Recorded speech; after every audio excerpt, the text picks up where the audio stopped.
Walking into my house, the atmosphere felt unsettlingly silent, a stark contrast to the vibrant surprise I had imagined all day. "I'm home," I announced, my voice echoing through the empty space, expecting to see my husband Nate's smiling face or hear our daughter's giggles. Instead, a pair of unfamiliar high heels caught my attention, an intrusion in our cozy nest. Curiosity morphed into confusion as I followed the trail leading to the living room. There, framed by the soft glow of the afternoon sun, stood Nate, his arm casually draped over the shoulders of a woman I had never seen before. Her beauty was undeniable, but it was the intimacy of their posture that stung. "Happy birthday, Eliza," Nate greeted, his grin wide and unsettling. "Who's this?" My voice was steady, despite the whirlwind of emotions inside me. "Our guest for today," Nate replied nonchalantly. "Meet Alex Carter, my lover." The room spun as his words sunk in. "Lover?" I echoed, disbelief clouding my judgment. "Yes, and since it's your birthday, I thought it's the perfect time to give you your present." Nate's tone was eerily calm as he handed me an envelope. Inside, the words "divorce agreement" screamed back at me, a cruel joke masquerading as a gift. This is a joke, right?"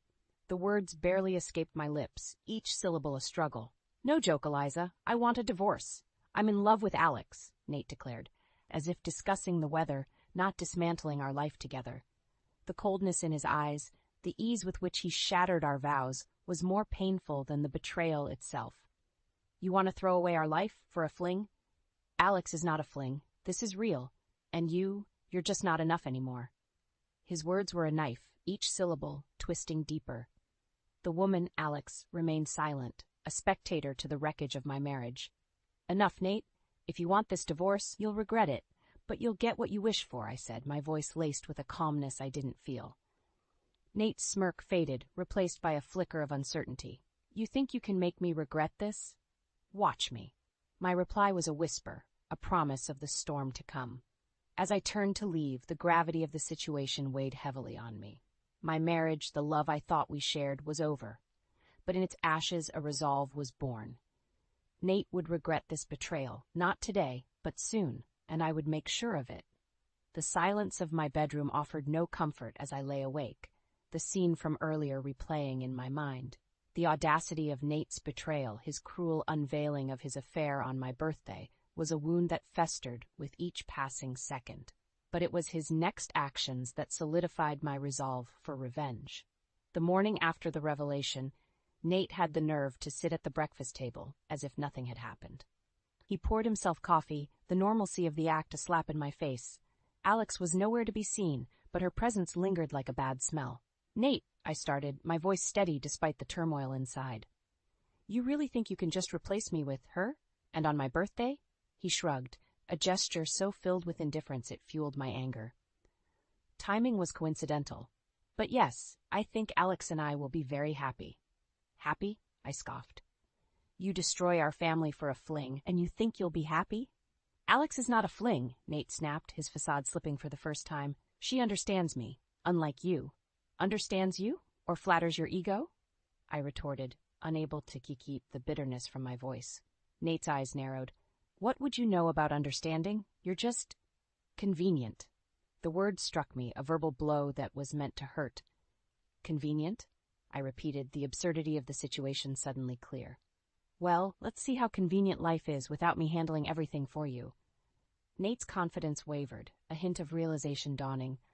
"What are you saying?" "I'm saying, enjoy your happiness with Alex. But remember, actions have consequences. You'll see."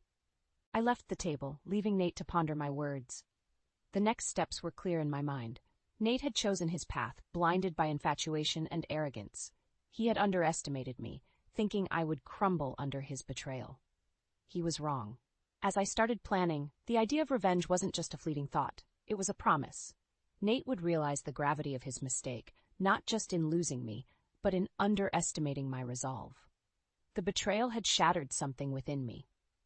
But from those pieces, a new, determined Eliza was emerging, one that Nate would soon learn to fear. A month had swiftly passed since Nate's unfathomable betrayal, and the wounds he inflicted remained raw. Yet amidst the turmoil, a plan had taken root, one that promised not just revenge, but a revelation of Nate's folly. The day I decided to confront Nate and Alex was ordinary. with the sun casting a warm glow over what was to be the stage of Nate's unraveling. I found them together in the living room, their laughter a jarring melody in what used to be a home filled with genuine joy. Enjoying ourselves, are we? My voice cut through their merriment, causing Nate to stiffen and Alex to silence. Nate, we need to talk. About the divorce. And about Alex, I said, my tone leaving no room for the usual deflections. Nate eyed me warily, sensing the shift in my demeanor. What about it? It's about her famous writer status. You see, working in publishing, I have a good memory for authors. And Alex, I turned my gaze to the person who had invaded my life. I can't seem to recall any of your work. Alex's confidence seemed to waver under my scrutiny, a crack in the facade they had so carefully maintained. Nate, however, laughed off my accusation. You think you know every writer out there? I know enough to recognize a lie when I see one, I retorted sharply. Nate's amusement faded, replaced by a flicker of concern. What are you getting at, Eliza? Simply put, I doubt Alex is who you think she is, and I intend to find out the truth. The threat hung heavy in the air, a challenge to the web of deceit they had woven. Nate's reaction was immediate and defensive, a sign I had struck a nerve. You're just jealous, Eliza. You can't stand the thought of me being happy with someone else. Jealous? The accusation was laughable, and I let my disbelief show. No, Nate, I'm curious, and I'm going to do a little digging. Let's see what truths come to light. I left them with those parting words, a promise of the storm to come. The confrontation was not just about exposing lies. It was about reclaiming my power, about showing Nate that his betrayal would not leave me broken, but stronger, more determined. As I began my investigation into Alex's supposed literary fame, the pieces started falling into place. Each discovery, each lie uncovered, was a step closer to my revenge. Nate had chosen his path, blinded by lust and deception. He had failed to see the strength in me, mistaking my love for weakness. But as the truth about Alex began to unravel, so too would Nate's illusions. The confrontation was just the beginning. The real drama was yet to unfold, and I would ensure Nate watched as his world crumbled around him, piece by piece. My investigation into Alex Carter's background revealed a web of lies so intricate it was almost impressive. Armed with undeniable proof, I confronted Nate and Alex, determined to expose the deceit that had upended my life. I found them in what used to be our shared home office, now a testament to Nate's betrayal. Without preamble, I laid out the evidence I had gathered. Alex Carter, or should I say Alex Connors, not a writer, but quite the actor. Nate's face paled, a stark contrast to Alex's growing unease. What are you talking about, Eliza? Did you really think you could fool me? Your famous writer is nothing more than a fabricator of lies. There's no record of any Alex Carter publishing anything. But Alex Connors, on the other hand, has quite a history of deception. What Alex attempted to interject, but I wasn't finished. Save it. I'm not interested in anything you have to say. Turning to Nate, I continued, You brought this person into our lives, into our daughter's life, based on what, a fantasy? Nate stumbled over his words, the reality of the situation finally dawning on him. I didn't know. Of course you didn't. You were too blinded by whatever it is you thought you found in Alex. But the truth, it's far from the illusion you've been living. The confrontation was not just about exposing Alex. It was a reckoning for Nate. The man who had promised to love and cherish me, forsaking all others, had instead chosen a path of betrayal and lies. I want you out, I said, my voice devoid of the love and warmth it once held for Nate. Out of this house and out of our lives. You've made your choice, and now you'll live with the consequences. Nate tried to argue, to plead for understanding, but there was nothing left to discuss. You made your bed, Nate. Now you get to lie in it. Alone. As Nate and Alex gathered their things, the finality of the moment settled over me. This was not the life I had envisioned, but it was the one I was left with. Yet, in the midst of the chaos and heartbreak, a sense of empowerment began to take root. Nate's descent was of his own making, a direct result of his actions and choices. Watching them leave, I knew this was only the beginning. Nate's betrayal had unleashed a storm within me, one that would not be satisfied until justice was served. My revenge had only just begun, and Nate would soon realize the true cost of his actions. In the aftermath of Nate's revelation, I had expected him to retreat, to lick his wounds in private. Instead, He showed up at my doorstep, looking more haggard than I had ever seen him. The desperation in his eyes was palpable as he stood there, waiting for me to speak first. "What do you want, Nate?" My voice was cold, unwelcoming. I need to talk to you. About Alex and everything." He stumbled over his words, a man defeated. I considered turning him away, letting him drown in the mess he had made. But curiosity, and admittedly a desire to witness his suffering up close, compelled me to let him in. We sat across from each other, the air thick with tension. Nate was the first to break the silence, his voice barely above a whisper. "Alex, he wasn't who I thought he was. I was fooled, Eliza." "Fooled? Or too blinded by your own betrayal to see the truth?" I couldn't help the bitterness that seeped into my words. It was all a lie, his identity, his story. I don't even know who he is anymore. "And you think this confession changes anything between us?" Nate looked down, shame etched into every line of his face. "I know I've made unforgivable mistakes, but Eliza, you have to believe me. I was deceived." The conversation was a farce, a pathetic attempt by Nate to garner sympathy where none was due. But as much as I despised him for what he had done, I couldn't ignore the implications of his deceit. "So, what do you plan to do now? Crawl back to the life you so carelessly threw away?" Nate's eyes met mine, a flicker of hope in their depths. I was hoping we could start over. Maybe not as a couple, but as friends?" The suggestion was laughable. Friends after everything he had done? "Nate, you destroyed our family. You chose Alex over your own wife and daughter, and now you come here seeking friendship?" I know it's a lot to ask, but I don't know where else to turn." The pathetic sight of him, a man broken by his own choices, stirred something in me. Not pity, but a resolve to see this revenge through to the end. "Nate, you need to leave. There's nothing for you here. Not anymore." He nodded, a man resigned to his fate, and stood to leave. But before he could reach the door, I stopped him with a final thought. "Let this be a lesson, Nate.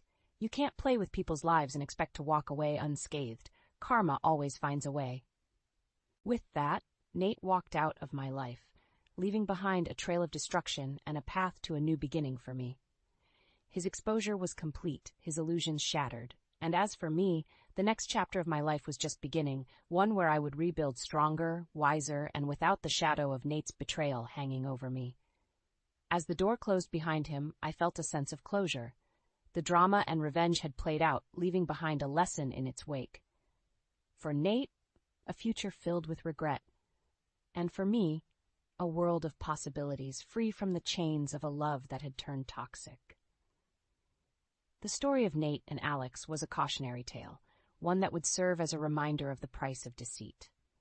And as I looked ahead, I knew that the best revenge was not just in the suffering of those who had wronged me, but in the life I would build from the ashes of their betrayal. The days following Nate's departure were filled with a quiet that spoke volumes. It was the calm after the storm, a peace I had longed for yet felt oddly unsettling. The final act of my revenge was nearing, the stage set for a confrontation that would seal Nate's fate and liberate me from the past. I was sorting through the last of Nate's belongings, a symbolic gesture of closure, when the doorbell rang. Standing on my doorstep was not Nate, as I had half expected, but Alex, no longer the confident interloper but a figure of confusion and regret. "Eliza, may I come in?" Alex's voice was timid, a stark contrast to the boldness I had witnessed before. I hesitated, my initial instinct to shut the door in his face, but the desire for answers, for an understanding of the role Alex had played in this sordid tale stayed my hand. Inside, Alex sat awkwardly, a man out of place in a home that had once been filled with laughter and love. I owe you an apology," Alex began, his gaze fixed on the floor. "For everything." "An apology?" I echoed, the words sounding hollow. "Do you even understand what you've done?" Alex flinched, the weight of his actions a visible burden. I realized now I was a tool in Nate's game. I believed his lies just as you did. The confession was unexpected, a glimpse into the complexity of the situation I hadn't considered. "You were fooled by him too?" "Yes. I thought we had something real, but I was just convenient, for lack of a better word." The irony of the situation was not lost on me. Alex, much like myself, had been deceived by Nate's facade. But while my pain stemmed from a betrayal of vows, Alex's was born of a misplaced trust. And now, I asked, curiosity overcoming my resentment. Now I'm left with nothing. No Nate, no future, just the fallout of a relationship built on lies. The conversation was a revelation, the lines between victim and villain blurred. Alex's role in my story was not as clear-cut as I had believed, his presence not the cause of my suffering, but a symptom of Nate's deceit. You know, Alex, I spent so long blaming you, hating you for what happened, but now, I see that we were both pawns in Nate's game. Alex looked up, his eyes meeting mine for the first time since he had entered. I never meant to hurt you, Eliza. I hope you can believe that. I do, I replied, the truth of the statement surprising even myself. And I hope you can move on from this, learn from it as I have. As Alex stood to leave, there was a mutual understanding between us, an acknowledgement of the pain we had shared and the strength found in its wake. Thank you, Eliza, for listening, and for the forgiveness I don't deserve. With that, Alex walked out of my life, leaving behind a story of love, betrayal, and the search for redemption. And as I watched him go, I realized that the best revenge was not in the suffering inflicted on those who wrong us, but in the grace we find within ourselves to move beyond the pain.